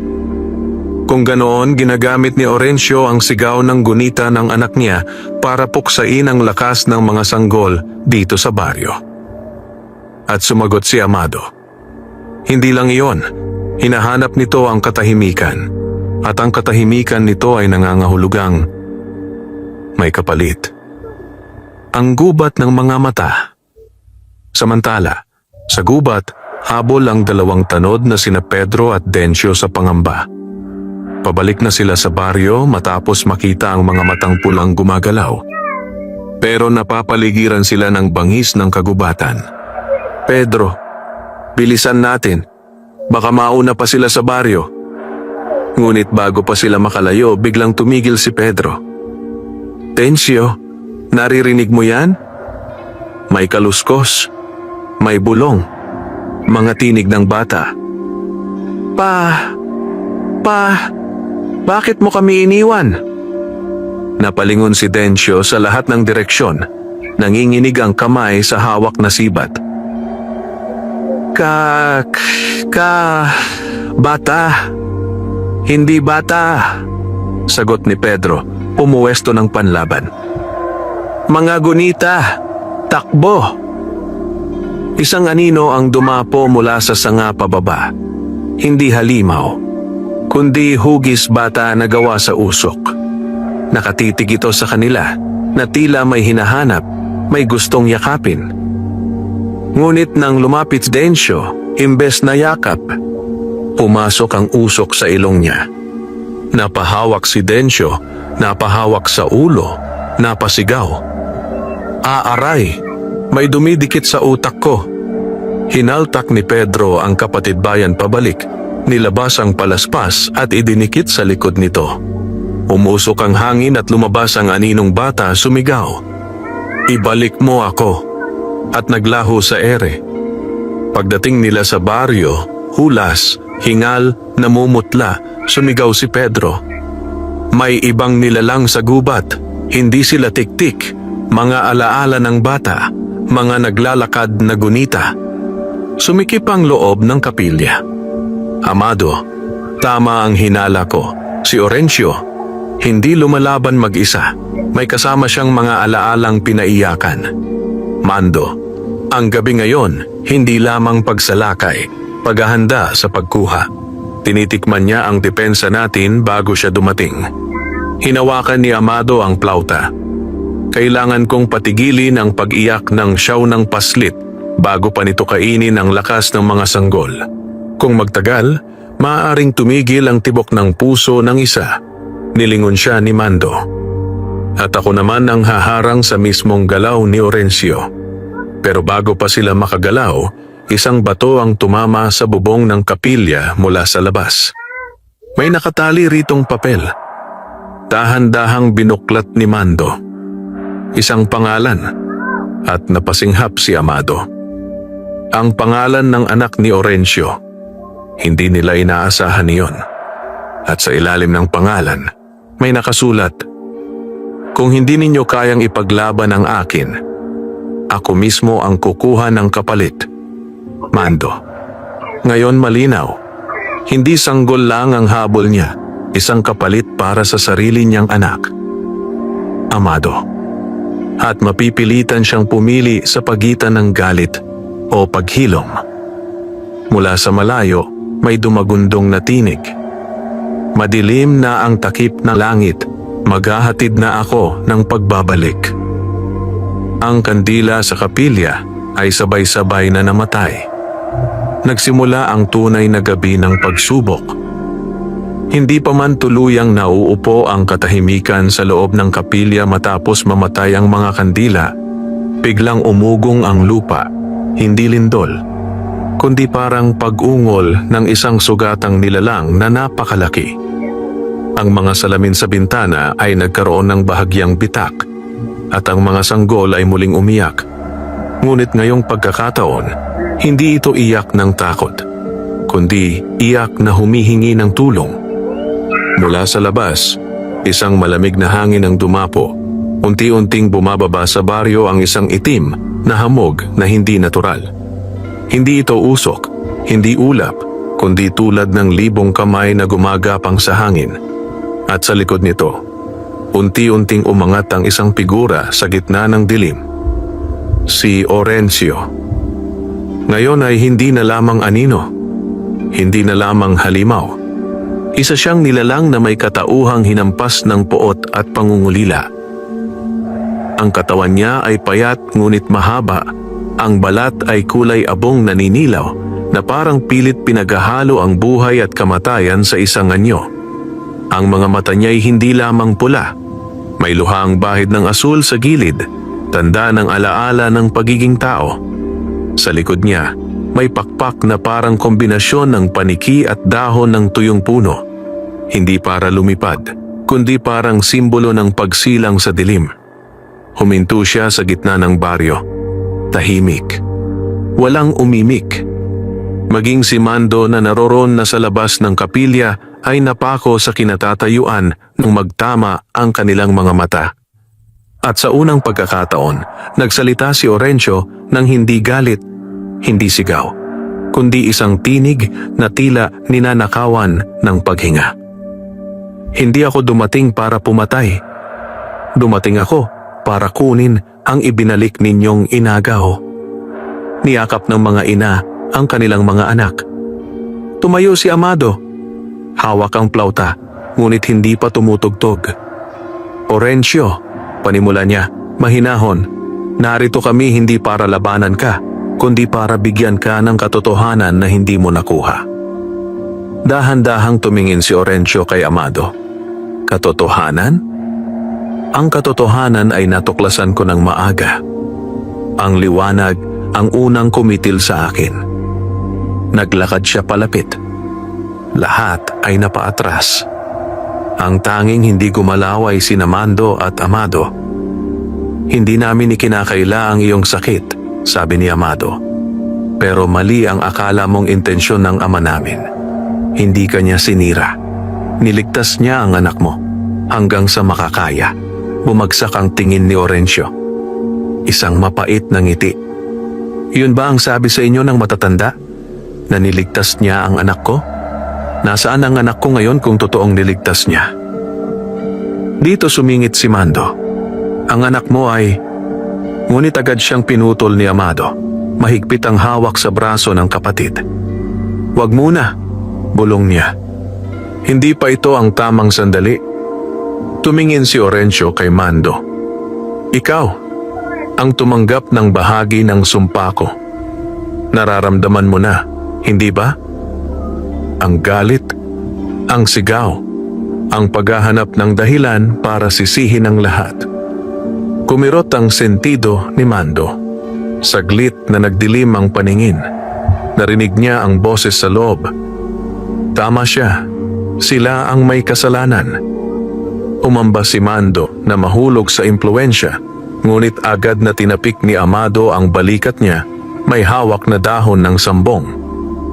"Mando, ako ang kausap mo. Huminga, nasa tabi mo ako." Gumuhit ng konting liwanag ang anting-anting ni Mando. Pinilit nitong sagkaan ang dilim. "Orencio," patuloy ni Amado, "hindi anak ng liwanag ang kailangan mo. Ang kailangan mo ay ang katotohanan ng asawa mo." Tumigil si Orencio at doon ibinuka ni Amado ang kamay. Makikita ang bordang tela, ang pinagtabingan ng anak ni Orencio, ang iniwan ni Liway. Nang masilayan ito ni Orencio, parang tinamaan ng kidlat ang kanyang puso. Nanigas siya, kumislot ang muka. Ang kanyang pakpak ay natiklop na parang natanggalan ng lakas. "Tela ni Liway." Lumapit si Amado, dahan-dahan, parang papalapit sa sugatang hayop na tinangka niyang pagalingin. "Ito ang iniwan niya, hindi kanya sinisi, hindi kanya isinumpa. Mahal ka niya hanggang huli," nangatog ang labi ni Orencio. "Hindi totoo. Kung mahal niya ako, bakit ako iniwan ng anak ko?" At dito marahang sumagot si Amado. "Hindi ka iniwan ng anak mo. Hindi siya nabuhay ng matagal dahil sa kagat ng wakwak. Hindi kasalanan mo. Hindi kasalanan ni Liway. Hindi kasalanan ng ama namin." Humigpit ang hawak ni Orencio sa sarili niyang dibdib. Parang pinipiga ang puso. Isang luha ang tuluyang pumatak, hindi dugo, hindi itim, kundi malinaw, tulad ng tao. Ngunit bago pa mahulog ang kanyang puot, may sumirit na itim na usok mula sa likuran ni Orencio. Isang anyo ng bata na walang muka. Ang siyaw ng paslit. Ito ang gumigising sa sakit ni Orencio. Ito ang nagpapakawala ng kanyang galit. Ito ang alaala na nagiging kadena ng dilim. At ngayon, lumilipad ito palapit sa 3 sanggol sa kapilya. "Amado!" sigaw ng isa sa mga nanay. "Mando, ako ang bahala kay Orencio, ikaw sa mga bata." Tumango si Amado at nagmadaling tumakbo papasok ng kapilya. Pero bago pa makapasok, may narinig siyang boses na hindi galing sa dilim mula sa loob ng anting-anting ni Mando. Isang pamilyar na tinig. "Mga anak, huwag ninyong hayaan ang galit ang pumatay sa awa." Nagtinginan sina Mando at Amado. "Si tatay?" bulong ni Mando. At doon naunawaan ni Amado ang huling bahagi ng kwento ng kanilang ama. Naririto sa sumpa at kailangan nilang harapin iyon. Dahil sa susunod na sandali, hindi na galit ang haharap sa kanila kundi ang mismong katotohanan na itinago ng kanilang ama. Nagkakagulo ang loob ng kapilya nang sumugod ang siyaw ng paslit, ang aninong gunita ng hindi nabuhay na sanggol ni Orencio. Sa bawat paglapit nito sa 3 sanggol, humihina ang kanilang paghinga. At ang pag-iyak nila ay nagiging paos na parang may humihigop ng lakas mula sa kanilang mga kaluluwa. Habang si Mando ay nakaharap kay Orencio sa labas, pumasok si Amado sa kapilya, agad na naglatag ng halamang gamot sa sahig at isinabit ang plauta sa kanyang leeg. Huminga siya ng malalim. "Hindi ka kaaway. Isa kang sigaw ng pighati," bulong niya sa aninong bata. "Kung tahimik ang hinahanap mo, tutulungan kitang makauwi." Nang maramdaman ng siyaw ng paslit ang presensya ni Amado, huminto ito at lumingon sa kanya. Wala itong mukha, ngunit ramdam ang pighati mula sa hugis nito. Parang bawat galaw ay pag-iyak na hindi naisigaw ng sanggol sa mundo. Bumigat ang hangin, kumulog ng mahina sa labas, bagaman walang ulap. Unti-unting tinugtog ni Amado ang plauta, isang himig ng paghele, ang awit para sa sanggol na hindi man lang nakasuso sa ina. Mahina, marahan, parang payapang ulan sa gabi. Ang mga sanggol sa kapilya ay unti-unting tumigil sa pag-iyak. Ang siyaw ng paslit ay umaatras, hindi sa galit, kundi tila naguguluhan. Bakit mo ako pinatatahimik? Nakalimutan nila ako. Iniwan nila ako. Tumulo ang luha ni Amado habang tumutugtog. Hindi ka iniwan, hindi ka nakalimutan, at hindi ikaw ang dapat sisihin. Lumapit siya dahan-dahan, hawak ang bordang tela ni Liway. Ito ay para sa'yo. Tinakpan niya ang maliit na aninong sanggol ng tela. Pagdampi ng tela, umiyak ang bata, ngunit sa unang pagkakataon, ito'y iyak ng paglabas ng sakit. At kasabay ng huling nota ng plauta, nagliwanag ang alaala. Ang siyaw ng paslit ay nagbagong anyo mula sa itim na usok tungong puting sinag, at sa huling sandali bago ito maglaho, narinig ni Amado ang bulong ng sanggol. Pa, ma, at tuluyan itong naglaho ng may ngiting payapa. Naligtas ang 3 sanggol sa kapilya. Ang paghaharap ng mag-ama ng liwanag at dilim. Samantala, sa labas, nakaharap ni Mando si Orencio. Nang mawala ang siyaw ng paslit, marahas na bumagsak ang tuhod ni Orencio. Parang nabunot ang kalahati ng puot na nagpapanatili sa anyong halimaw niya. Lumapit si Mando. Orencio, hindi mo kailangan ng kapalit. Hindi mo kailangang magnakaw ng anak para sa katahimikan ng iyong nawalan. Tumingin si Orencio nang hihina, ang mata ay nangangalog. Kung gayon, sino ang dapat sisihin? Ang gabi? Ang liwanag? Ako? Mando. Walang kailangang sisihin. Ang kailangan ay patawarin ang sarili at pahintulutang maghilom ang alaala.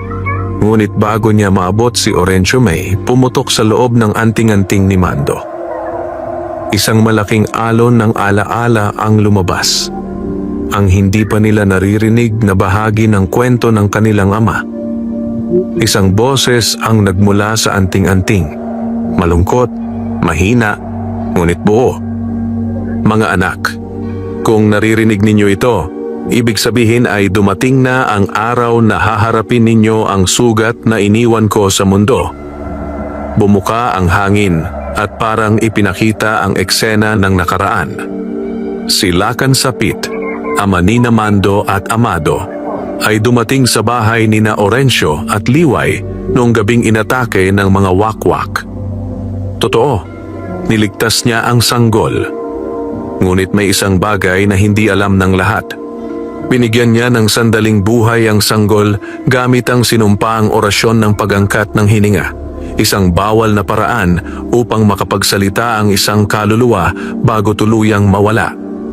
Sa eksenang nakita nila, nagsalita ang sanggol sa huling sandali. Pa, ma, patawad. At doon pinili ng sanggol na umalis kaysa manatili at maging dahilan ng pagkabulag ng galit ng ama. At ang matinding pasakit, si Lakan Sapit ang nagsindi ng apoy sa paligid upang pigilan si Orencio na habulin ang wakwak at malunod sa pot. Hindi niya sinaktan si Orencio. Ngunit hinadlangan niya ito sa paghabol sa kanyang asawa. Dahil alam niyang kung lumapit pa, magiging halimaw ang lalaki sa paghahangad ng paghihiganti. Iyon ang lihim. At iyon ang dahilan kung bakit galit si Orencio. Hindi dahil ninakaw ang anak niya, kundi dahil pinigilan siyang yakapin ang asawa sa huling sandali. Nang matapos ang alaala, napahawak si Orencio sa mukha niya. Umiiyak, hindi sumisigaw, umiiyak bilang tao. Gusto ko lang, sana nayakap ko man lang siya. Lumapit si Mando at hinawakan ang balikat niya. Hindi mo kasalanan na hindi mo iyon nagawa. At hindi kasalanan ni tatay. Pinrotektahan ka niya para hindi ka tuluyang mahulog sa dilim. Dumating si Amado mula sa kapilya at inilagay ang bordang tela sa kamay ni Orencio. Si Liway ay hindi naghanap ng kapalit. Mahinang sabi ni Amado, ang hiling niya ay sana may magpapaalala sa iyo na minahal ka niya hanggang huli. Dahan-dahang niyakap ni Orencio ang tela. At sa unang pagkakataon sa mahabang panahon, nagpakawala siya ng pag-iyak na hindi na para maghiganti, kundi para maghilom. Kasabay nito, unti-unting nagbago ang anyo ni Orencio. Ang balat niya ay nagbalik sa kulay tao. Ang mga pakpak ay unti-unting naglaho. Ang mga kuko ay bumalik sa pagiging kamay ng tao. Hindi na halimaw si Orencio. Isa na siyang amang nakatagpo sa kapayapaan. "Anong mangyayari sa iyo ngayon?" tanong ni Mando. Ngumiti si Orencio, marupok, payapa. "Kapag napatawad mo ang sarili, ang kaluluwa ay may pinto." Tumayo siya, tumingin sa buwan, at unti-unti siyang naging sinag. Hindi liwanag na nakakasilaw, kundi banayad na liwanag na parang sa kandila ng lamay na naghahatid ng huling dasal. "Liway, anak ko, pauwi na ako." At tuluyang naglaho ang kanyang anyo sa hangin.